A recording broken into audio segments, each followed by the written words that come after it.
मानव doctor Babasaheb Ambedkar यांना अभिवादन करतो। आज बोधिसत्व बुद्ध विहार आष्टी या विहाराचं नामकरण आपण केलं आणि त्या विहारामध्ये बुद्ध मूर्तीची स्थापना केली।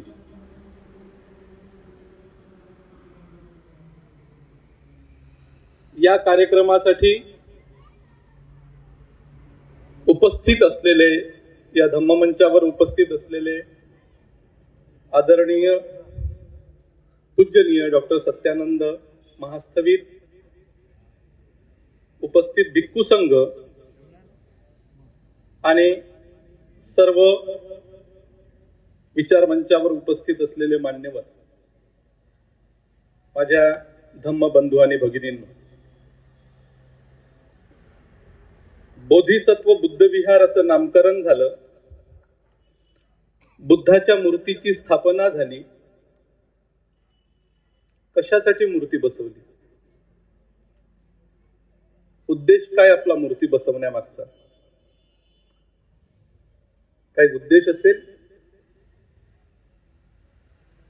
माझं असं मत आहे, मूर्तीला मूल्य कधी प्राप्त होईल हा माझा या सभागृहाला प्रश्न आहे। मूल्य म्हणजे किंमत, किंमत या अर्थानं मी बोलतो। मूर्तीला मूल्य तेव्हाच प्राप्त होईल जेव्हा त्या मूर्तीनं, बुद्धाच्या मूर्तीनं कोणती मूल्य सांगितली। मूल्य म्हणजे व्हॅल्यूज, आणि त्यांनी सांगितलेले मूल्य, त्यांनी सांगितलेले विचार, त्यांनी सांगितलेले तत्वज्ञान किंवा ते मूल्य आपण किती कृतीत उतरवतो तेव्हा त्या मूर्तीचा उद्देश ठरेल, तेव्हा त्या मूर्तीला मूल्य प्राप्त होईल। त्या मूर्तीला जर मूल्य प्राप्त करून द्यायचं असेल तर त्यांनी जे मूल्य सांगितले, त्यांनी जे विचार, तत्वज्ञान, धम्म सांगितला, ते तत्वज्ञान जोपर्यंत कृतीत उतरणार नाही, कारण एक रोमारोला नावाचा तत्वज्ञानी असा म्हणतो की मूल्याला विचार जोपर्यंत कृतीत उतरत नाही तोपर्यंत त्या विचाराला मूल्य प्राप्त होत नाही, आणि जर विचार कृतीत उतरत नसेल तर विचार वांझ ठरतात। हा मूर्ती बसवण्यामागचा आपला उद्देश जर असेल तर त्या मूर्तीला काहीतरी मूल्य प्राप्त होईल, काहीतरी अर्थ प्राप्त होईल। आणि हे कोणाच्या हातात आहे? हे आपल्या हातात आहे। त्या मूर्तीला मूर्तीपुरतं मर्यादित ठेवायचं, कारण बाबासाहेबांनी तर मूर्ती फोडण्यावर जास्त भर दिला, मूर्तीपूजा नाकारली। बाबासाहेबांनी स्वतःचा मूर्तीपूजेतून स्वतःचा जय जयकार सुद्धा नाकारला। मला जे आवश्यक वाटते ते प्राण देऊन करा, मला जे मोलाचं वाटते ते प्राण देऊन करा, माझा जय जयकार करू नका, असे म्हणणारे बाबासाहेब, मूर्त्यांना फोडण्याचा आदेश देणारे बाबासाहेब, मूर्तीपूजा नाकारणारे बाबासाहेब सुद्धा मूर्ती तयार करतात बुद्धाची। याच्या मागे काहीतरी लॉजिक आहे, आणि ते लॉजिक हे आहे, तो युक्तिवाद असा आहे की जी मूर्ती आपण बसवतो त्या मूर्तीनं विचार काय दिले हे महत्वाचे आहे, आणि ते विचार जर आपण आत्मसात करत असू तर खऱ्या अर्थानं त्या मूर्तीला मूल्य प्राप्त होत असते। प्रश्न हा येतो की आपण बुद्धाची मूर्ती बसवली, मग बुद्धाची मूर्ती बसवली तर त्या मूर्तीनं कोणते मूल्य दिले किंवा बुद्धानं कोणते मूल्य या समाजाला दिले ते आपल्याला भारतीय संविधानात दिसतात। बाबासाहेबांनी जसेच्या तसे उचलले। 3 महत्वाचे: स्वातंत्र्य, समता आणि बंधुत्व। हे 3 मूल्य बाबासाहेबांनी भारतीय संविधानात यासाठी टाकले की आमच्या या लोकांमध्ये, या देशातल्या लोकांमध्ये भारतीयत्वाची, भारतीय म्हणून भावना तयार व्हावी। बुद्धानं तर टोकाचं स्वातंत्र्य दिलं। बुद्ध म्हणतात मी सांगतो म्हणून नव्हे. गवळी साहेबांनी प्रस्तावनामध्ये तो मुद्दा मांडला. मी सांगतो म्हणून नव्हे, तो तुम्ही स्वतः अनुभवा. मी जे सांगतो त्यावर विश्वास ठेवू नका, तुमच्या बुद्धीच्या कसोटीवर ते उतरवा. विचाराचं एवढं स्वातंत्र्य फक्त या जगामध्ये कोणत्या तत्वज्ञानी माणसानं दिलं असेल, सुधारकांना दिलं असेल, तर ते बुद्धानं दिले. हे स्वातंत्र्य देणारा बुद्ध, त्याची मूर्ती आपण बसवली आणि म्हणूनच तो स्वतः अनुभव म्हणजेच कृती जेव्हा त्या मूल्याच्या आधारावर होईल, तेव्हा त्या मूल्यांना अर्थ प्राप्त होईल, तेव्हा खऱ्या अर्थानं ते मूल्य प्रस्थापित या देशामध्ये होतील, या समाजामध्ये होतील, याबाबत मी आश्वस्त आहे. हेच मूल्य स्वातंत्र्य नावाचं लिबर्टी म्हणून बाबासाहेबांनी संविधानामध्ये टाकलं. बाबासाहेबांचं लिबर्टी किंवा बाबासाहेबांचं स्वातंत्र्य हे अभावात्मक नाही, हे भावात्मक आहे. गुलामीतून मुक्त होणे एवढ्या पुरतं मर्यादित नाही, तर ते कुणासाठी तरी स्वातंत्र्य, दुसऱ्यांना गुलामीतून मुक्त करणे एवढ्या प्रक्रियेतून जे जाते ती लिबर्टी. हा अर्थ या लिबर्टीचा बाबासाहेबांनी भारतीय संविधानात दिलेला आहे. मी गुलामीतून मुक्त होतो आहे, मी गुलाम आहे, कारण मला जर स्वातंत्र्य हे तत्व मान्य असेल, हे प्रस्थापित करायचं असेल, तर मी कुणाच्या तरी गुलामीत आहे आणि त्या गुलामीतून बाहेर पडणं हे अभावात्मक आहे.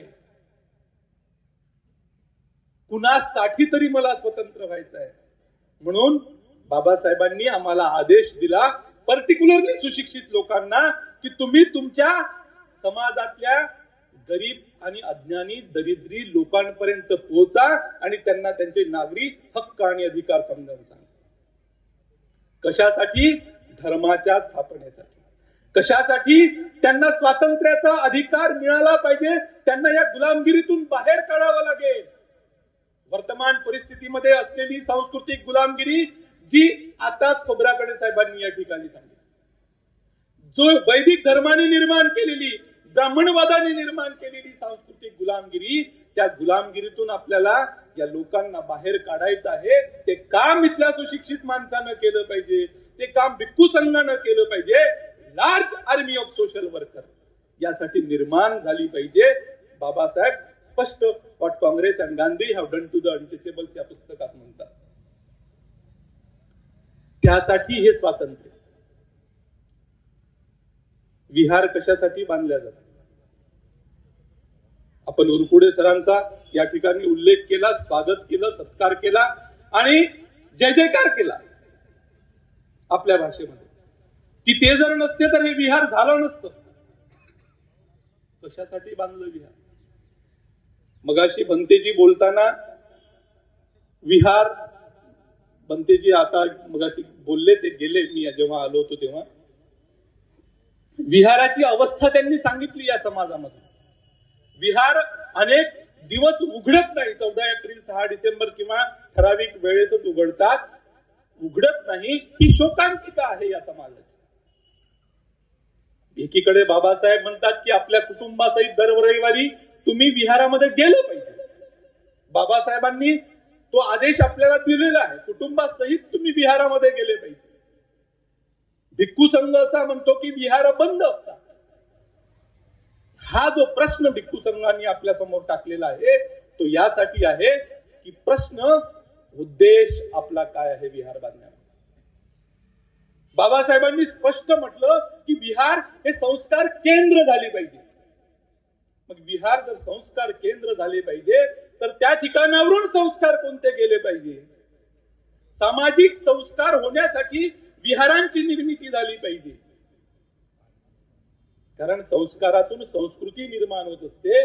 बुद्धानं जर आम्हाला संस्कृती दिली असेल, बाबासाहेबांनी 14 ऑक्टोबर 1956 तर ती संस्कृती आमच्यापर्यंत पोहोचवली असेल आणि संस्कारातून ते आता आम्हाला या ठिकाणी प्रस्थापित करायची असेल, तर त्या विहारामधून आम्ही कोणते संस्कार दिले पाहिजे याचा सिलेबस तयार झाला पाहिजे. ते काम विहारातून झालं पाहिजे. आणि विहारातून जर खऱ्या अर्थानं सामाजिक संस्कार होत असेल, बहुदेवा मनुष्याच मंगलानी अचिंतयू, म्हणजे जेव्हा महामंगल सूक्त आपण पाहतो, महामंगल सूक्ताचे प्रास्ताविक आणि त्यानंतर पहिलं जर सूक्त कोणतं असेल तर ते सूक्त आहे असे वनाच बालानं पंडितानं च सेवना पूजाच पूजनीयानं येतं मंगलमुत्तम. पहिलं सूक्त बुद्धानं हे का दिलं? सामाजिक संस्कार या पद्धतीनं झाले पाहिजे. असे वनाच बालानं, मूर्खांचा त्याग करा, पंडितांसोबत सख्य करा. मूर्खपणा तुम्हाला सोडावं लागेल. बाबासाहेबांनी 14 ऑक्टोबर 1956 ला त्या अगोदर जेवढा काही आपण मूर्खपणा केला, ज्या आपण धर्मामध्ये होतो, ज्या संस्कृतीमध्ये जगत होतो, तो धर्म नाकारला. 22 प्रतिज्ञा मधल्या 8 प्रतिज्ञा नाकारणाऱ्या आहेत. हे संस्कार जर त्या विहारामधून होत असेल तर खऱ्या अर्थानं बाबासाहेबांना अपेक्षित असलेली संस्कृती निर्माण होईल, ज्याला आपण बौद्ध संस्कृती म्हणतो. मग हे संस्कार त्या ठिकाणी टाकल्या जातात काय? आम्ही खऱ्या अर्थानं असे वनाच्या बालानं मूर्खांचा त्याग केला काय? आम्ही पंडितांसोबत सख्य केलं काय? याचं स्व अवलोकन आमच्याकडून झालं पाहिजे. कारण जोपर्यंत तुम्ही नाकारणार नाही तोपर्यंत तुम्ही स्वीकारू शकत नाही.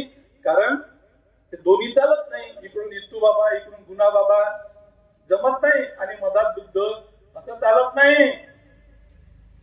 काळी मणी घाला, पांढरी मणी घाला, असं चालत नाही. एकच स्वीकारावं लागेल. सोनं घालायचं का चांदी घालायचं, एकच स्वीकारावं लागेल. बुद्ध पाहिजे का इतू पाहिजे, एकच स्वीकारावं लागेल. आणि ते वाढत चाललेलं आहे. या समाजामधला सुशिक्षित, ज्याच्या हाताखाली 25 PhD झाले, त्याच्या पोराचं लग्न काल होतं, ते लग्न ते महानुभाव होते, महानुभाव पंथाचे होते.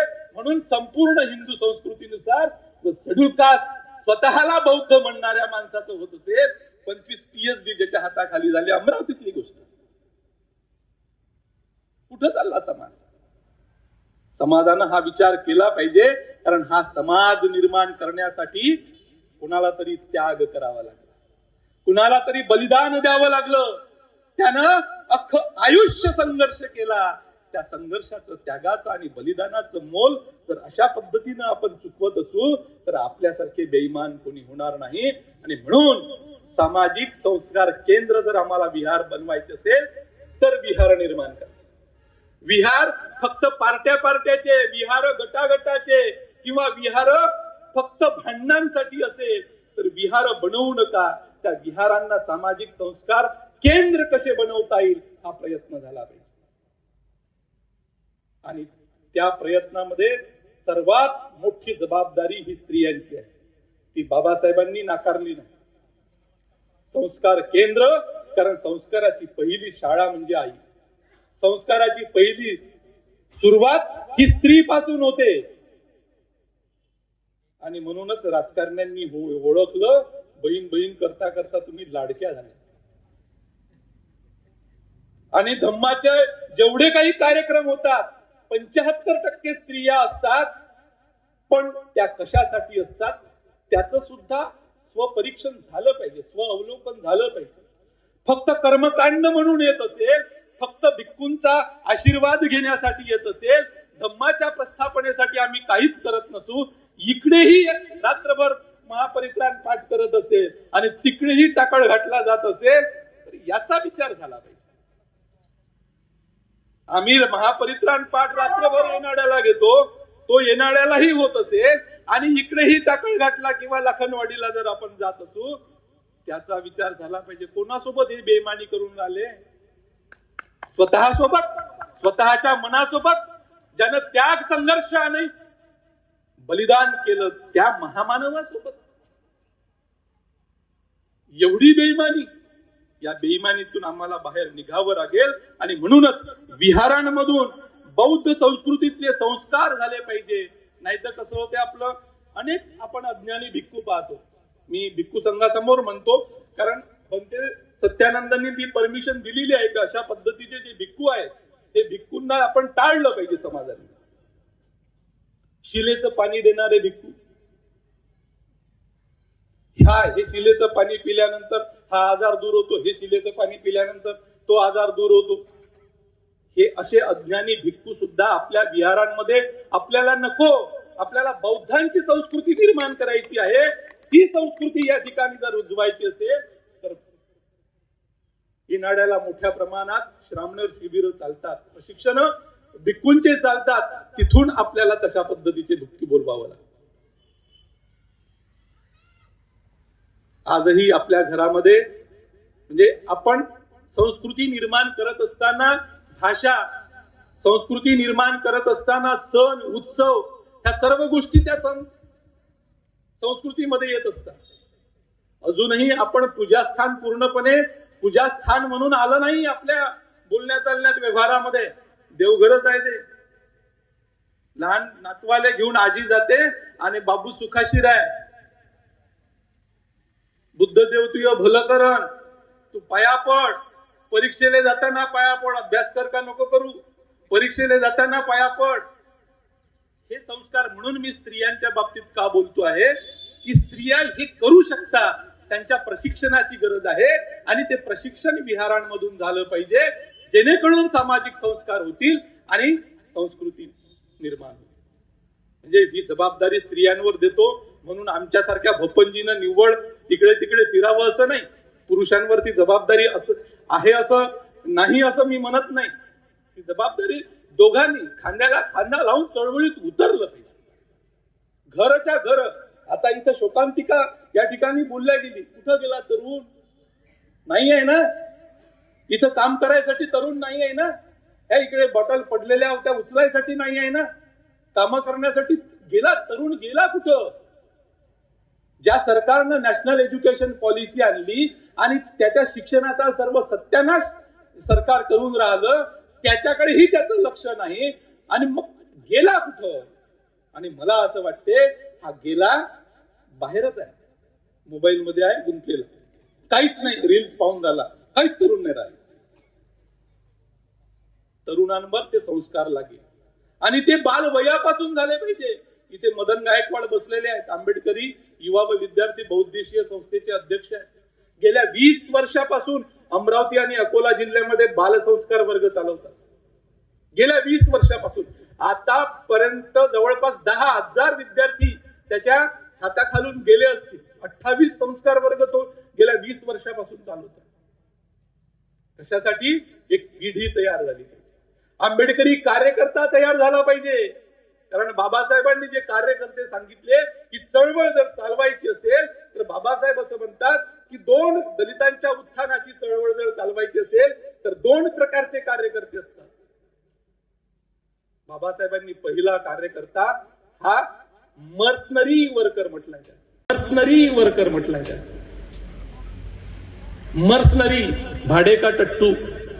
माझ्यासारखा प्राध्यापक, अनेक या समाजात असे आहेत विचारवंत.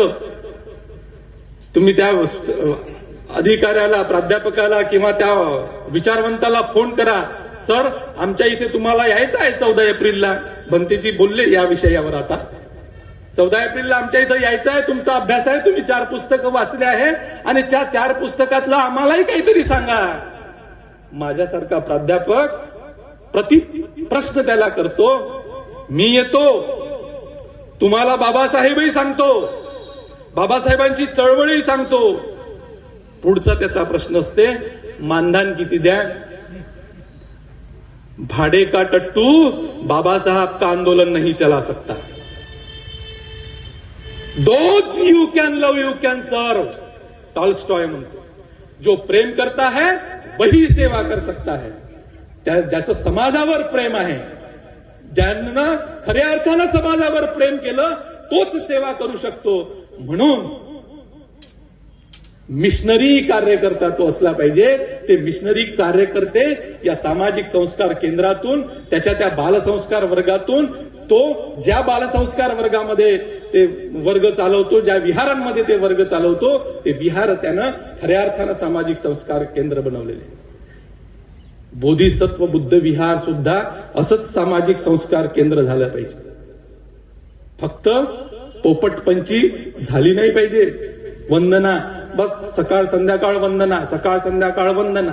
वंदना झाले का भांडणं सुरू. वंदना म्हणजे बाबासाहेबांची चळवळ, वंदना म्हणजे धम्म, वंदना म्हणजे फक्त बुद्ध विहार त्याच्यासाठी आहे. एवढ्या पुरतं विहार जर मर्यादित राहत असेल तर त्या विहारातून बाबासाहेबांची चळवळ चालणार नाही.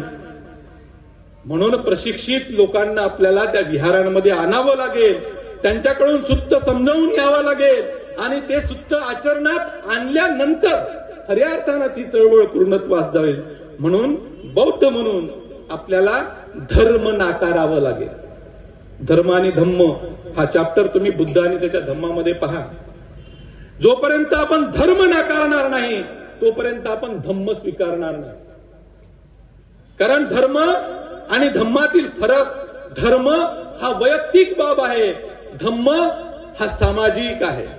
तो इसेन्शियल आहे, तो प्रिन्सिपली आणि इसेन्शियली बेसिक आहे, तो सोशल आहे, तो सामाजिक आहे कारण तो समाज निर्माण करतो. धर्म ही वैयक्तिक बाब असू शकते. म्हणून बाबासाहेब म्हणतात धर्माचं प्रयोजन काय, तर धर्माचं प्रयोजन जगत प्रारंभाचं स्पष्टीकरण असेल, पण धम्माचं प्रयोजन काय, तर जगाची पुनर्रचना. तुमच्या त्या सामाजिक संस्कार केंद्रातून तो धर्म नाकारायचा आहे जो वैयक्तिक बाब म्हणून आहे, तो धर्म नाकारायचा आहे जो ईश्वर, देव, कर्मकांड, पूजा, समारंभ हे सांगतो आणि फक्त त्यातच गुंतवून ठेवतो. त्यात नीती नावाची गोष्ट नाही. धर्मामध्ये नीती फक्त प्रासंगिक आहे. धम्म म्हणजे नीती, नीती म्हणजे सदाचार आणि सदाचार म्हणजे प्रत्येक क्षेत्रात माणसात होणारा उचित व्यवहार. हा उचित व्यवहार जर विहारांमधून येत असेल तर बौद्ध संस्कृती निर्माण होईल. ती संस्कृती निर्माण करण्याची जबाबदारी तुमची वाढलेली आहे कारण तुम्ही विहार तयार केलेला आहे आणि बुद्ध त्या ठिकाणी बसवलेले आहे. मग धम्माची प्रस्थापना करण्याचा निर्णय आपण आज घेऊया. या आष्टीमध्ये म्हणजे येणारा इतकं जवळ असताना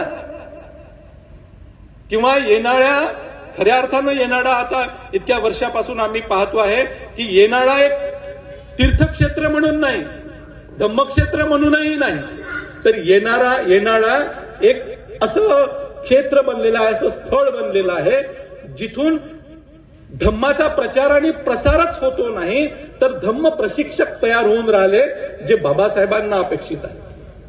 अनेक असे उपक्रम त्या ठिकाणी चालतात आणि ते चालले पाहिजे. बाबासाहेबांना असणारा आंबेडकरी भारत निर्माण करायचा असेल, बाबासाहेबांना अपेक्षित असलेला भारत निर्माण करायचा असेल किंवा आपल्याला अपेक्षित असलेला आंबेडकरी भारत निर्माण करायचा असेल, बौद्ध धम्माची प्रस्थापना जर करायची असेल तर असं काम व्हायला पाहिजे. आणि म्हणूनच मला असं वाटते की आपण कमीत कमी दर रविवारी तरी त्या विहारात गेलं पाहिजे. कमीत कमी रोज जाता आलं तर फारच चांगलं. विहारात जाऊन फक्त त्रिवार वंदन करण्यापुरतं मर्यादित राहू नका. कारण विहारात गेल्यानंतर जर तुम्ही चिंतनाच्या प्रक्रियेमध्ये जात असाल आणि खऱ्या अर्थानं या समाजामधल्या असलेल्या समस्या आणि त्या समस्यावर असलेलं सोल्युशन तुमच्याकडून निघत असेल तर ते लोकांपर्यंत तुम्ही पोहोचवलं पाहिजे. म्हणून बुद्ध विहार हे असे धम्मप्रचारक निर्माण करण्यासाठी तयार झाले पाहिजे ज्या पद्धतीनं येणाऱ्यातून होते. आपलंही विहार त्या पद्धतीचं होईल कारण ही शेवटी जबाबदारी आपली आहे. आपलं कारण बीटी उरकुडेंसारखं नेतृत्व तुम्हाला मिळालेलं आहे. ते त्यांच्यासोबत जेव्हा मी चर्चा करतो तेव्हा त्यांच्या ज्ञानाची खोली मला माहित आहे. ते या वयातही ज्या पद्धतीनं काम करतात, एखाद तरुणाला लाजवेल अशा पद्धतीचं त्यांचं शारीरिक काम असते. हे चळवळीला वाहून घेतलेले लोक आहेत. आपणही तसे व्हावे ही अपेक्षा करतो. आणि भीमा तुझ्या मताचा माणूस शोधताना शेवटी एवढंच म्हणेल की भीमा तुझ्या मताचा माणूस शोधताना माणूस तुझ्या मताचा मी का न होऊ शकलो. लोक तुझ्या मताचे 5 शोधताना, लोक तुझ्या मताचे 5 शोधताना सुरुवात स्वतःपासून मी का न करू शकलो. घातकांच्या वागण्याने होऊन व्यथित मी, घातकांच्या वागण्याने होऊन व्यथित मी, माझ्या तलाच भीम मी का उणे करत गेलो, इंदू रमेश गंगाधर तू पाहिले मरताना. पाहिले ना, इंदू रमेश गंगाधर तू पाहिले मरताना, तुझा राजरत्न मी का न होऊ शकलो, भीमा तुझ्या मताचा, संविधान भारताचे. आणि तू दिला तो धम्म, संविधान भारताचे आणि तू दिला तो धम्म, हे दोन शस्त्र घेऊन लढण्या मी निघालो, निर्धार वाचविण्याचा जनमानसांना, निर्धार वाचविण्याचा जनमानसांना, मनुस्मृती पुन्हा एकदा जाळण्या मी निघालो, मनुस्मृती पुन्हा एकदा जाळण्या मी निघालो. भीमाईच्या भाषणाचा